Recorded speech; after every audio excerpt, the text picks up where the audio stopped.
Ada sebuah desa bernama Adodo berada di Pulau Fordata, Kecamatan Tanimbar Utara, Kabupaten Maluku Tenggara, Provinsi Maluku. Alkisah, di desa Adodo itu hiduplah sebuah keluarga bangsawan dari marga Werluka. Suami istri itu memiliki seorang anak laki-laki bernama Tameru dan seorang anak perempuan bernama Inkelu. Sesuai adat istiadat di desa Adodo, seorang anak perempuan bangsawan tidak boleh keluar rumah sampai ia berusia dewasa. Inkelu pun demikian. Menurut cerita, Inkelu adalah gadis yang sangat cantik. Meskipun begitu, belum ada warga desa yang pernah melihat wajahnya. Suatu hari, ketika Inkelu menginjak usia 15 tahun, ia mengajukan permohonan kepada ayahnya. "Ayah, aku ingin sekali pergi ke pantai. Bukankah aku sudah cukup dewasa untuk dapat keluar rumah?" Bujuk Inkelu. "Apa yang kau katakan? Usiamu baru 15 tahun. Kau belum cukup dewasa untuk keluar rumah. Nanti saja ketika usiamu 17 tahun, sanggah si ibu." "Tapi, aku pikir Inkelu sudah dapat menjaga dirinya sendiri," kata ayahnya. "Tapi, ingatlah Inkelu, kau tidak boleh keluar rumah sendirian. Kau harus pergi ditemani para pelayan," pesan si ayah. "Baiklah, aku akan menjaga diri dan membawa para pelayan untuk menemaniku pergi ke pantai," ucap Inkelu bahagia. Sebelum pergi, Inkelu berpesan kepada ketujuh pelayannya untuk tidak lupa membawa bekal dan bakul-bakul kosong. Bakul itu akan ia gunakan untuk wadah kerang-kerang ataupun kepiting yang akan ditangkapnya di laut. Tidak berapa lama, pergilah Inkelu bersama 7 pelayannya ke pantai sambil membawa bakul-bakul kosong. Ia sangat bahagia bisa keluar rumah. Wajahnya berseri-seri. Inkelu berlarian menangkap kerang-kerang dan kepiting. Para pelayan pun tampak bahagia menemani Inkelu. Tidak terasa, beberapa bakul sudah terisi penuh dengan kepiting dan kerang. "Aku pikir kerang-kerang dan kepiting di sini sudah habis. Sebaiknya kita mencari tempat lain. Pergilah kalian ke timur. Aku akan pergi ke barat mencari kerang," ucap Inkelu kepada para pelayannya. "Tapi, Tuan Putri tidak boleh pergi sendirian. Biarlah salah satu dari kami menemani Tuan Putri," ucap salah seorang pelayan. "Sudahlah, aku sudah dewasa untuk bisa menjaga diri sendiri. Kalian tidak perlu terlalu mengkhawatirkan aku. Kalian bersenang-senanglah. Nanti, setelah sore, kita berkumpul lagi di sini," perintah Inkelu. "Tapi, Tuan Putri," sahut pelayan lainnya. "Tidak ada tapi-tapi. Sudahlah, aku ingin sendirian. Kita akan berkumpul kembali di sini," potong Inkelu. Meskipun para pelayan itu tidak ingin meninggalkan tuannya, mereka tidak dapat membantah keinginan Inkelu. Akhirnya, mereka melakukan perintah Inkelu dengan membiarkan Inkelu bermain sendirian di barat, sedangkan mereka pergi ke timur. Inkelu sangat senang bisa menikmati keindahan pantai sendirian tanpa ditemani para pelayan. Tanpa terasa, ia telah terpisah jauh dengan para pelayannya. Inkelu kemudian mencari-cari tempat yang nyaman untuk beristirahat. Tidak jauh dari tempatnya berdiri, ia melihat sebuah batu besar datar yang letaknya agak ke tengah laut. Ia pun pergi ke batu itu dan beristirahat di atasnya. Tubuhnya terasa lelah setelah seharian berlari dan membungkuk mencari kerang serta kepiting. Inkelu berbaring di atas batu besar yang hangat terkena pancaran sinar matahari. Entah dari mana, tiba-tiba saja di hadapannya sudah ada seorang pemuda yang sangat tampan. Selain ayah dan kakak lelakinya, ia tidak pernah bertemu dengan laki-laki manapun. Inkelu sangat bahagia bercakap-cakap dengan lelaki asing itu. Walaupun baru kenal saat itu, mereka sudah terlihat sangat akrab. Inkelu terkejut lagi ketika pemuda tampan yang baru ditemuinya itu tiba-tiba menghilang. Karena sudah seharian bermain di pantai, perutnya mulai terasa lapar. Ia pun pergi ke tempat ia berjanji bertemu dengan para pelayannya. Ternyata, di sana para pelayannya sudah menunggu dengan hati cemas.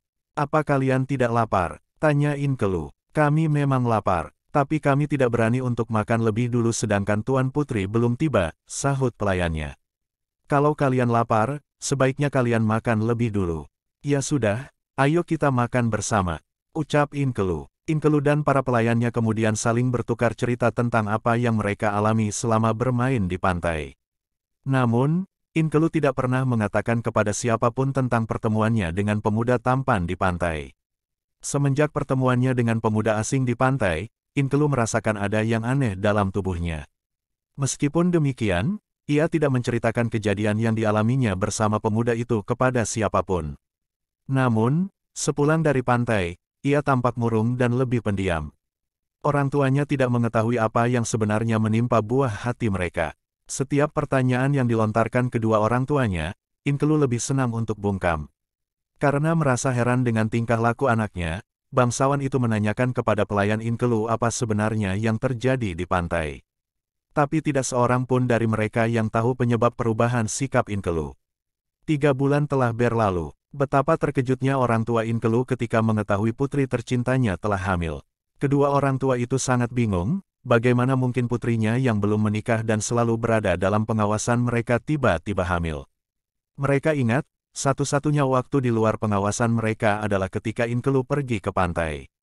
Tapi, berkali-kali ditanya siapa lelaki yang telah kurang ajar kepada Inkelu, berkali-kali pula Inkelu hanya diam tidak menjawab sepatah kata pun.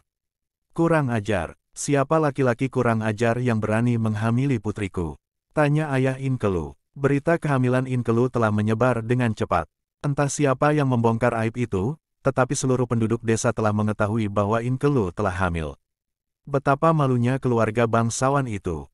Akhirnya, untuk menebus rasa malu, Inkelu dihukum tidak boleh tidur di kamar.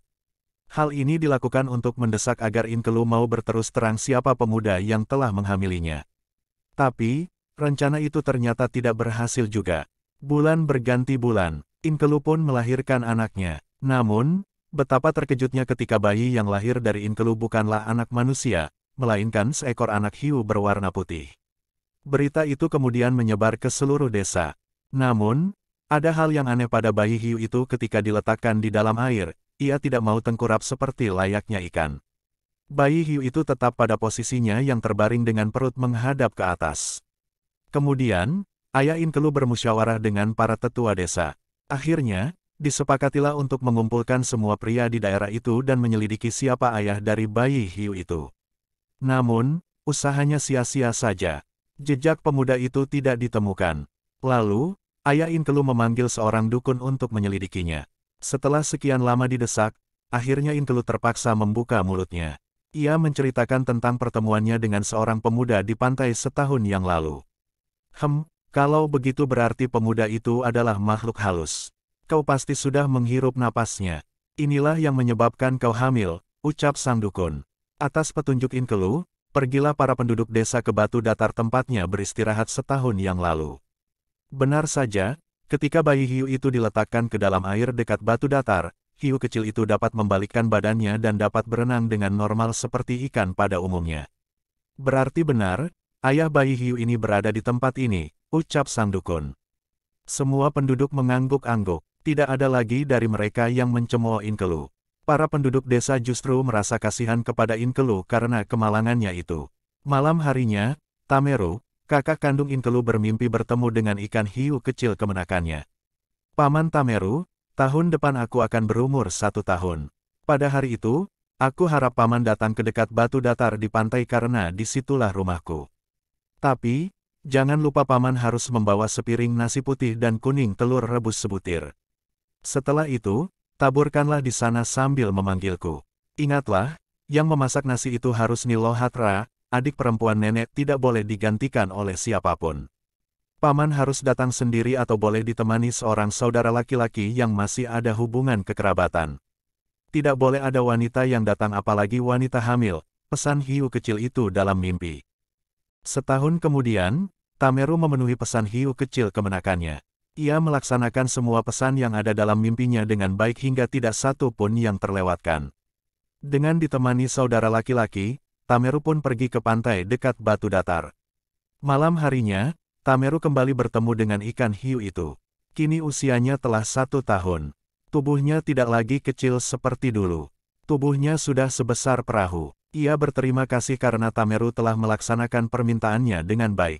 Sejak saat itu wanita hamil pantang mengunjungi pantai sebelah barat. Dan pada bulan Juni, di dekat alur laut yang disebut Namdab Dubal, banyak sekali ikan hiu yang berkumpul di tempat itu. Saat ini, di desa Adodo masih terdapat orang yang sudah botak sejak lahir dan bergigi halus dan tajam seperti hiu. Konon, itu adalah akibat dari ibu mereka yang melanggar pantangan untuk tidak pergi ke pantai sewaktu hamil. Pesan moral, kisah ini mengajarkan kita untuk selalu patuh akan nasihat orang tua. Jangan mencoba untuk melanggar semua petuah yang diberikan oleh orang tua. Sebab, Ada hal yang baik di balik semua petuah ataupun larangannya.